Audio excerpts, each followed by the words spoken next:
Aujourd'hui, j'aimerais répondre à une question qui m'a été envoyée sur Instagram. Pour ceux qui ne le savent pas, La Voix des relations est sur Instagram. Vous pouvez envoyer vos questions, vous pouvez envoyer vos témoignages aussi par ce biais-là. Sinon, vous pouvez envoyer également vos questions sur lavoiderelations@gmail.com. J'y répondrai. Et aujourd'hui, j'ai voulu vraiment prendre une seule question pour faire spécialement la vidéo sur cette question-là. Donc, je vais vous la lire. Je vais lire un peu ce que la personne m'a envoyé de manière anonyme. Et ensuite, je vous donnerai mon point de vue par rapport à ça.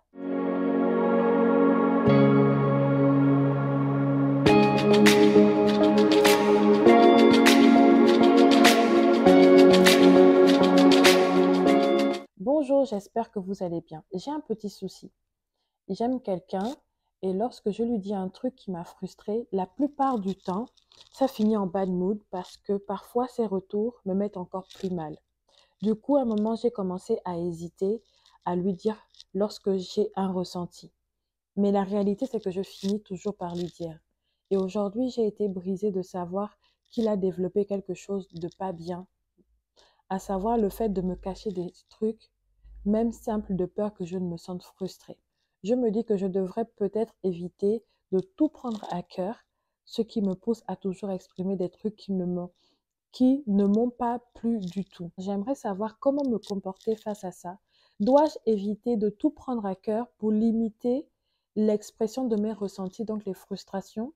Et comment agir face au fait qu'il a préféré me cacher certaines choses par peur de me frustrer à cause du fait que je lui ai donné l'impression que je suis toujours mal à cause de lui?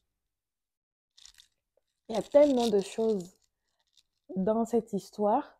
J'ai pas tous les paramètres, j'ai pas tous les contours, mais il y a des points importants qui ressortent quand même. Ah, les relations. Déjà, le fait de s'exprimer dans une relation doit être tout à fait normal. Lorsqu'on est en relation avec quelqu'un, on doit pouvoir s'exprimer. On doit pouvoir dire ce qui va et ce qui ne va pas. Maintenant, il y a la manière de s'exprimer. Comment tu t'exprimes? Quels sont les mots que tu choisis? Quelle est l'attitude que tu as lorsque tu t'exprimes? Parfois, tu peux parler doucement, mais tu as une attitude de bagarre, tu as une attitude qui montre en fait que tu es tellement énervé. C'est comme si je suis en train de dire, je vais très bien. T'inquiète pas, je vais super bien. Mais tu montres que tu es énervé.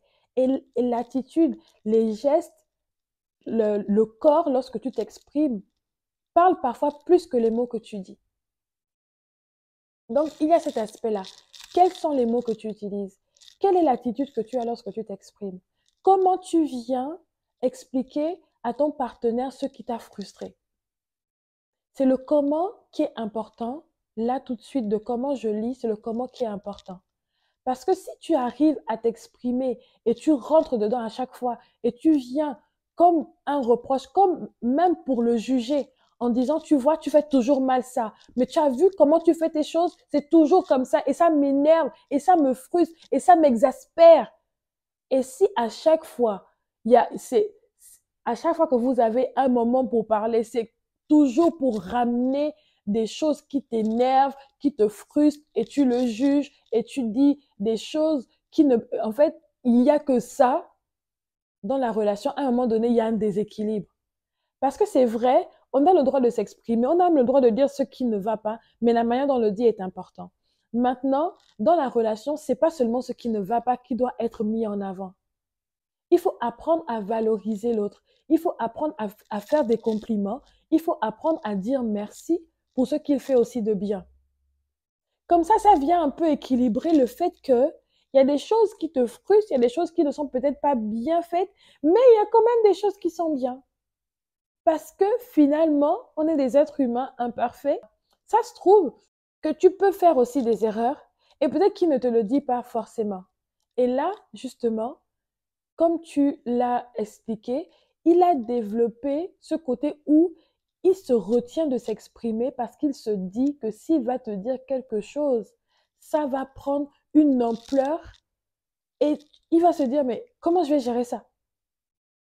Il y a ce cas où il va commencer à se dire, bon, je garde les choses pour moi, je ne lui dis pas parce que dès que je veux dire, c'est comme si ça va allumer un feu, il va préférer garder les choses pour lui. Ça peut être un cas. Ça peut aussi être le cas où il ne te dit pas parce qu'il a l'impression que s'il te dit, tu vas pas comprendre ou tu vas pas l'accepter ou l'ego va se manifester. Ou bien, il se dit, pourquoi lui dire? Parce que de toute façon, c'est moi qui fais tout mal dans cette relation-là. J'ai l'impression que chaque fois que je respire, ça la frustre. Donc, autant ne rien lui dire, développer ce côté où je me mets vraiment à l'écart. Je laisse la place au fait qu'elle vienne parler, parler, parler. Peut-être que j'encaisse, je ne dis plus rien, je dis peut-être excuse-moi, mais finalement, il n'y a plus de communication. Il n'y a plus de communication. Et c'est pour ça que je reviens sur le fait qu'il y a la manière de communiquer avec l'autre.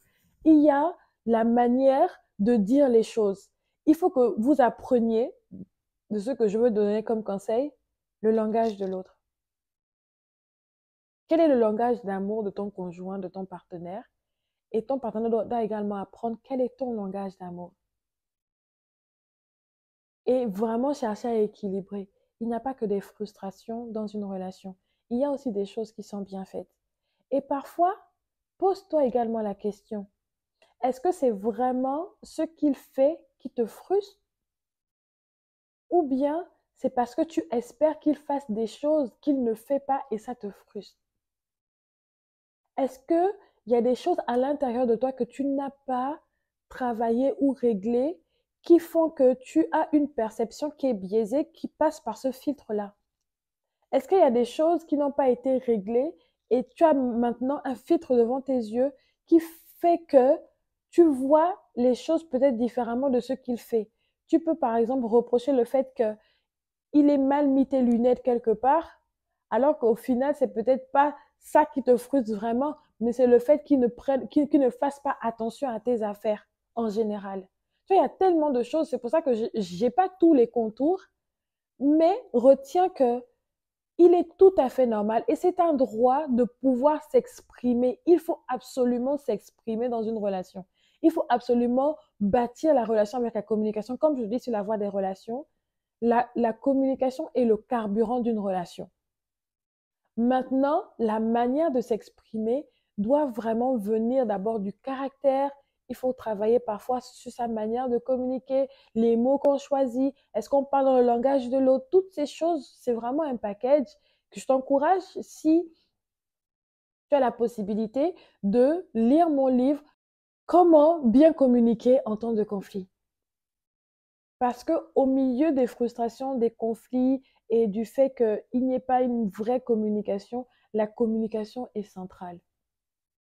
Et rappelle-toi que ton partenaire n'est pas ton ennemi et que peut-être qu'il y a des actions qu'il pose qui sont volontaires, certaines sont peut-être involontaires, mais sache que l'erreur dans une relation, l'erreur fait partie des relations.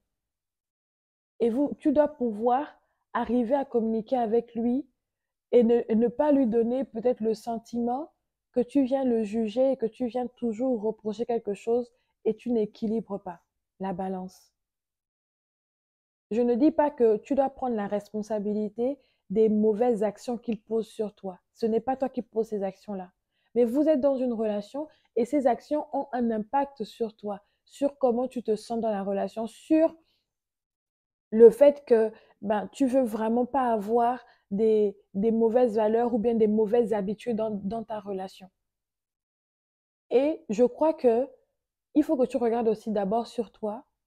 Peut-être qu'il y a une attitude que tu dois changer, peut-être que c'est une attitude qu'il doit changer, mais le fait est que il doit avoir un changement, une décision des deux côtés pour que la relation s'améliore et que vous ne viviez pas une relation avec sans transparence. Et ça se travaille. Et vous pouvez vous faire également accompagner, mais ça se travaille. Donc, avec les éléments que j'ai, c'est ce que je peux te dire dans cette vidéo-là que j'ai voulu vraiment prendre. Et je crois que plusieurs peuvent reconnaître, prendre quelques clés, éléments pour vous permettre d'aller encore plus loin dans vos relations. Voilà, j'ai terminé. Si tu as des questions, n'hésite pas à m'écrire à lavoidesrelations@gmail.com ou via les réseaux sociaux ou directement sur notre site internet lavoidesrelations.fr. Je te dis à très vite.